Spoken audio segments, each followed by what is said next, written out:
Formalin ছাড়া কিংবা কোনো রকম কোনো মেডিসিন ছাড়া এরকম টাটকা ফল কি কখনো গাছ থেকে পেড়ে খেয়েছেন? এমন কোন ফল নাই আমাদের বাড়িতে সেটা বলতে পারেন। মানে ২-১টা বাদ দিয়ে সব রকম ফল, ফুল গাছ সবকিছুই আমাদের এইখানে আছে। যারা গ্রামে জন্ম নেয়নি তারা আসলে এসবের মজাটাই বুঝবে না। গ্রামের সবকিছু একদম টাটকা পাওয়া যায়। আর বিশেষ করে এটা হচ্ছে আমাদের পুরান বাড়ি, মানে যেটার ভিডিওটা আগে ছিল ওটা হচ্ছে পুরান বাড়ির, এটা আমাদের পুরান বাড়ি যাওয়ার রাস্তা। মানে পুরান বাড়ি বলা হয় কারণ আগে আমাদের এই বাড়িতে বাড়ি ছিল। আর এখন আমরা অন্য জায়গায় বাড়ি করছি। এখান থেকে যাইতে ১ মিনিট কি ১.৫ মিনিট লাগে। আপনারা তো সেটা আগের ভিডিওতে দেখছেনই। আর এইদিকে আমাদের বাড়ির সবার একদম আলু তোলা শুরু হয়েছে, মানে সবাই আলু বুনছিল, যার কারণে সবাই একবারে আলু তুলতেছে, আবার একবারে বিক্রি করে ফেলবে, আবার হচ্ছে ধান বোনা হচ্ছে খেতে।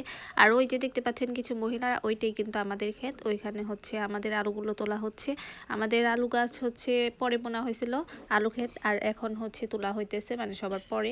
তো এইদিকে দেখেন আমাদের বাড়িতে পেয়ারা গাছ আছে, কামরাঙ্গা গাছ আছে, আমড়া গাছ আছে, কি ফল গাছ নাই বলেন। এখান থেকে হচ্ছে আমার ভাই পেরে পেরে দিচ্ছিল, কারণ এখন তার আমি গাছে উঠতে পারি না, আগে পারতাম। তো এই জন্য আমার ভাই ফলগুলো পেরে দিচ্ছিল। তবে আমার অনেক ভালো লাগতেছিল, অনেকদিন পর নিজের একদম টাটকা গাছের ফল খেতে পারবো। কিন্তু আমার শ্বশুর বাড়ি এইসব কোনো কিছুই নেই। তারপর এখানে আমলকি বলেন, করাচি বলেন, সবকিছু গাছই আছে, মানে সবকিছু আমার নিজের হাতে। আবার অনেকগুলা ফল ফুল গাছ আমার আম্মুও লাগাইছে। এখানে হচ্ছে আমাদের বাড়ি ছিল আগে, 2টা ঘর ছিল, রান্নাঘর ছিল, সবকিছু এখানে ছিল। আমরা মানে আমার জন্ম নেওয়ার আগের থেকে নিয়ে আমার হচ্ছে যখন 15 বছর বয়স তখন পর্যন্ত আমরা এখানেই ছিলাম। কিন্তু তারপরে আমরা ওইখানে চলে গেছি আব্বু বিদেশ যাওয়ার পর থেকে। আব্বু বিদেশ যাওয়ার পর আমি কিন্তু মাদ্রাসায় ভর্তি হয়েছিলাম। মানে তখন প্রচুর ইচ্ছা জাগতেছিল যে আমি সবসময় মাদ্রাসায় পড়বো। কিন্তু কি হয়েছে, মানে অনেকেই বলে না যে মাদ্রাসার পোলাইপানদের ভূতে ধরে, জিনে ধরে, অমুক ধরে, তমুক ধরে, মানে পড়তে চায় না এরকম। তার মানে 1 মাস পড়ার পর এখন আর আমার মন টিকে না, মানে শুধু শুধু আইসা পড়ি, পলায় টলায়, এরকম একটা অবস্থা। যার কারণে আর মাদ্রাসায় পড়া হয় নাই, আবার স্কুলেই পড়ছি।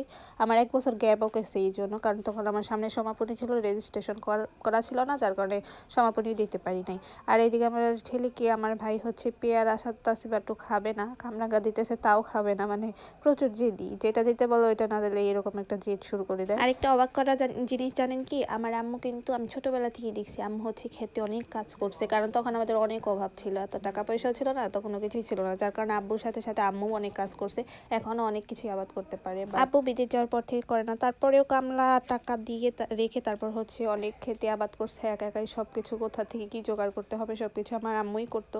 বাট এখন তো হজে চলে গেছে, যার কারণে ক্ষেত সব বাগি দিয়ে দিছে। আর এইদিকে দেখেন কত আমের মুকুল ধরছে, এটা কিন্তু আমাদেরই আম গাছ। এই সম্পূর্ণ জায়গাটাই আমার, এখানে আমাদের বাড়ি ছিল যতটুকু ততটুকু শুধু গাছই বনে রাখছে। তো সব কিছু পেরে নিয়ে আমরা এখানে হচ্ছে আমার একটা দাদুর ঘরে চলে গেছি, মানে আমার চাচা দাদু। এখানে হচ্ছে ও শুধু আসে আপিপের জন্য, মানে আমার চাচার একটা ছেলে আছে, প্রায় ওর থেকে হাইস্ট 6 মাসের ছোট হবে, ওর সাথে খেলার জন্য আসে। বাট ওর নানুর বাড়ি চলে গেছে, ওদেরও হচ্ছে আলু তোলা হয়েছে, যেখানে দেখেন খালি আলু আর আলু বাড়িতে। এগুলো সব বিক্রি করার পর তারপর সব কিছু একদম পরিষ্কার করে ফেলবে, মানে বালু টালু উঠা ঘরে অবস্থা খারাপ। পরে আমরা আবার চলে যাচ্ছি। আর এইদিকে বলতেছে কয়টা আমরা নিয়ে যা, মানে ওনাদের কাছে অনেক আমরা আছে, আমরাই দেখেন একটা পাতাও নাই আমরা গাছে। বাট মানে আমরার অভাব নাই, এরকম একটা অবস্থা। পরে আমার আফু বলি আমি, মানে উনি খুব একটা বয়স্ক না, যার কারণে আমি দাদু বলি না, আফুই বলি। পরে হচ্ছে আমি এখানেই আবার একটু ভিডিও করে নিতেছিলাম, আমরা গাছটা দেখে কিউট কিউট লাগতেছিল, কারণ একটাও পাতা নাই এই গাছে, কি অবস্থা। যাই হোক, তারপরে আমরা করতেছিলাম, আমরা খুঁটি নিয়ে বাড়ি চলে যাব। তো অবশ্যই আমার এইসব কিউট কিউট ভিডিও দেখার জন্য, কিউট কিউট আমার কাছে, শুধু আপনাদের কাছে কিনা জানি না, অবশ্যই সবাই কমেন্টে জানাবেন, কোনো ভুল হলে কমেন্টে জানাবেন, অবশ্যই আমি শুধরে নেওয়ার চেষ্টা করব। যেহেতু আমি নতুন, তো ব্লগে যে কোনো ভুল হইতেই পারে, স্বাভাবিক, তো সেটা ক্ষমা সুন্দর দৃষ্টিতে দেখবেন। তো আমার ভিডিওটি ভালো লাগলো অবশ্যই আমার পেজটাকে ফলো করে রাখবেন, ইউটিউব থেকে দেখে থাকলে সাবস্ক্রাইব করে রাখবেন। পরবর্তী ব্লগে আবারও দেখা হবে, সে পর্যন্ত ভালো থাকবেন, সুস্থ থাকবেন সবাই, আল্লাহ হাফেজ।